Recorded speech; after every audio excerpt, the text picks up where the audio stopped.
पुराने जमाने की बात है। एक सरसब्ज और शादाब गांव में एक निहायत दाना और मशहूर हकीम रहता था, जिसका नाम हकीम नसीर था। लोग दूर दूर से उसके पास अपने दुख दर्द का इलाज करवाने आते थे। मगर हकीम नसीर की खास बात सिर्फ उसकी हिकमत नहीं थी, बल्कि उसकी दानाई, सब्र और लोगों की फितरत को समझने की सलाहियत थी। वो अक्सर कहा करता था, हर बीमारी का इलाज दवा से नहीं, कुछ बीमारियों का इलाज इंसान के दिल और नीयत में होता है। इसी गांव में एक शख्स रहता था जिसका नाम सलीम था। वो बज़ाहिर तो एक आम आदमी था, मगर उसके दिल में एक अजीब सी बेचैनी रहती थी। वो हमेशा दूसरों को देखकर हसद करता और चाहता कि वो बगैर मेहनत के अमीर बन जाए। एक दिन सलीम ने सुना कि गांव के बाहर एक पुरानी हवेली में खजाना छुपा हुआ है। ये बात किसी ने सच बताई या झूठ, मगर सलीम के दिल में लालच की चिंगारी भड़क उठी। वो फौरन हकीम नसीर के पास पहुंचा और बोला, हकीम साहब, मुझे एक ऐसी दवा दें जिससे मैं जल्दी अमीर हो जाऊं। हकीम नसीर ने उसकी तरफ गौर से देखा और मुस्कुराकर कहा, तुम्हें दौलत की नहीं, सब्र और अक्ल की जरूरत है।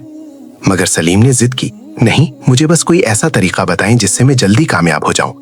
हकीम नसीर ने कुछ देर सोचा, फिर उसे एक छोटी सी शीशी दी और कहा, ये एक खास दवा है, इसे पीने के बाद तुम्हें ख्वाब आएगा और वो ख्वाब तुम्हें खजाने तक ले जाएगा। मगर याद रखना, जो कुछ भी देखो उस पर फौरन अमल मत करना। सलीम खुशी खुशी वहां से चला गया। सलीम जब हकीम नसीर के घर से निकला तो उसके दिल में अजीब सी खुशी थी। वो रास्ते भर यही सोचता रहा कि अब उसकी जिंदगी बदलने वाली है। वो अपने टूटे हुए घर के सामने खड़ा हुआ और खुद से कहने लगा, अब मैं भी अमीरों की तरह रहूंगा, मेरे पास भी सोना होगा, लोग मुझे इज्जत देंगे। उसकी आंखों में ख्वाब नहीं बल्कि लालच चमक रही थी। वो बार बार अपने हाथों को देखता जैसे अभी सोने के सिक्के उसकी मुट्ठी में आ जाएंगे। इसी ख्याल में वो रात होने का इंतजार करने लगा और जितना वक्त गुजरता उसका दिल बेचैन होता जाता। इसी रात उसने दवा पी और सो गया।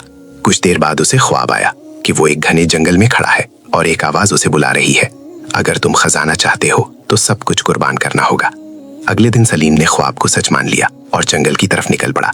कई घंटे चलने के बाद उसे एक पुराना दरख्त नजर आया जिसके नीचे जमीन कुछ मुख्तलिफ लग रही थी। वो फौरन खुदाई करने लगा। जैसे जैसे सलीम जमीन खोदता जा रहा था, उसका सांस तेज होता जा रहा था। हर बार जब मिट्टी हटती तो वो उम्मीद करता कि अब खजाना नजर आएगा। उसके हाथ जख्मी होने लगे, मगर उसने लुकना मुनासिब ना समझा। उसके जहन में सिर्फ एक ही ख्याल था, बस थोड़ा सा और, खजाना यहीं कहीं में। मगर घंटों गुजरने के बाद भी जब कुछ न मिला तो उसके चेहरे पर मायूसी छा गई। वो जमीन पर बैठ गया और पहली बार उसे महसूस हुआ कि शायद वो गलत रास्ते पर है, लेकिन उसका लालच उसे वापस जाने नहीं दे रहा था। कई घंटे गुजर गए मगर कुछ न मिला। थक हार कर वो वापस आया, मगर उसका लालच कम ना हुआ। अगली रात उसने दोबारा दवा पी और इस बार ख्वाब में उसे एक दरिया नजर आया जिसके बीच में एक संदूक तैर रहा था। सुबह होते ही वो दरिया की तरफ दौड़ा, बगैर सोचे समझे पानी में कूद गया। जैसे ही सलीम पानी में कूदा, ठंडे पानी ने उसके जिस्म को झंझोड़ दिया। दरिया बाहर से पुरसुकून लग रहा था, मगर अंदर बहुत तेज बहाव था। वो संदूक की तरफ बढ़ने की कोशिश करता, मगर पानी उसे पीछे खींचता। एक लम्हे के लिए उसे लगा कि वो शायद जिंदा वापस ना जा सके। उसके जहन में अचानक हकीम नसीर की बात गूंजी, हर चीज पर फौरन अमल मत करना। मगर अब बहुत देर हो चुकी थी। वो अपनी पूरी ताकत लगाकर किनारे की तरफ तैरने लगा और बड़ी मुश्किल से अपनी जान बचा पाया। अब वो खौफजदा भी था, मगर लालच अब भी खत्म नहीं हुआ था। वो तीसरी बार हकीम नसीर के पास आया और बोला, ये दवा काम नहीं कर रही, मुझे अभी तक खजाना नहीं मिला। हकीम नसीर ने पुरसुकून अंदाज में कहा, तुमने मेरी बात पर अमल नहीं किया। मैंने कहा था कि जो देखो उस पर फौरन अमल न करना। सलीम को अपनी गलती का एहसास हुआ, मगर वो फिर भी बोला, अब मुझे क्या करना चाहिए? हकीम नसीर ने कहा, आखिरी बार दवा पियो और इस बार सिर्फ देखो, समझो, अमल मत करो। इस रात सलीम ने दोबारा दवा पी। इस बार उसने ख्वाब में देखा कि वो खुद एक अंधेरे कमरे में बंद है और उसके हाथों में सोने के सिक्के हैं, मगर जितना वो उन सिक्कों को पकड़ता इतना ही कमरा तंग होता जाता। आखिरकार वो घबरा कर चीखने लगा, मुझे बाहर निकालो, मुझे सोना नहीं चाहिए। अचानक दरवाजा खुल गया और वो आजाद हो गया।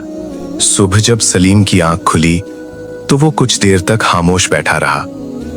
उसके हाथ खाली थे, मगर उसका दिल पहले से ज्यादा भारी था।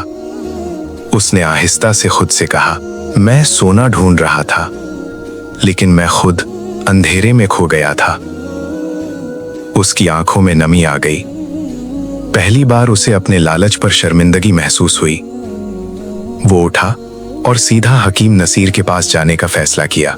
वो फौरन हकीम नसीर के पास गया और बोला, मैं समझ गया हूँ, खजाना बाहर नहीं, मेरे अंदर था। मेरा लालच ही मेरी सबसे बड़ी बीमारी थी। हकीम नसीर मुस्कुराए और बोले, बिल्कुल, और तुमने खुद ही इसका इलाज भी कर लिया। इस दिन के बाद सलीम ने मेहनत शुरू की, दूसरों की मदद की और आहिस्ता आहिस्ता वो एक कामयाब और खुशहाल इंसान बन गया। लोग हैरान होते थे कि ये वही सलीम है, मगर हकीकत ये थी कि उसने अपनी सबसे बड़ी कमजोरी को पहचान लिया था। हकीम नसीर अक्सर अपने शागिर्दों से कहते, इंसान की सबसे खतरनाक बीमारी लालच है और इसका इलाज सिर्फ शऊर और सब्र है। और वाकई जिस दिन इंसान अपने अंदर की कमजोरी को पहचान ले, उसी दिन उसकी असल कामयाबी शुरू हो जाती है। सबक: लालच इंसान को अंधा कर देता है, जबकि सब्र और समझदारी उसे कामयाबी की तरफ ले जाती है। तो दोस्तों, आप क्या सोचते हैं? अगर आप सलीम की जगह होते तो क्या आप भी लालच के पीछे भागते या सब्र का रास्ता इख्तियार करते? नीचे कमेंट में जरूर बताएं, लालच बेहतर है या सब्र? और अगर आपको ऐसी सबक आमोज कहानियां पसंद हैं, तो वीडियो को लाइक करें और चैनल को सब्सक्राइब करना ना भूलें, क्योंकि यहाँ आपको हर रोज एक नई कहानी से कुछ नया सीखने को मिलेगा।